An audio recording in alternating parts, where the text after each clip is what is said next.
तुम्हें एक बात कहनी थी, इजाज़त हो तो कह दूँ मैं।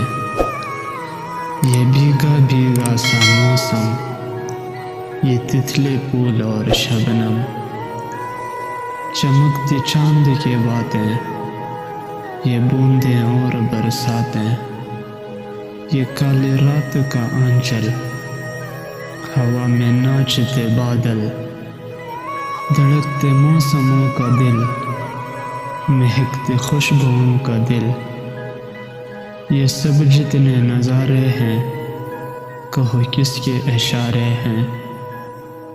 मैं तब जाकर कहीं समझा कि तुमने कुछ नहीं समझा। मैं किस्सा मुख्तसर करके, ज़रा नीचे नज़र करके, ये कहता हूँ अभी तुमसे, मुहब्बत हो गई तुमसे।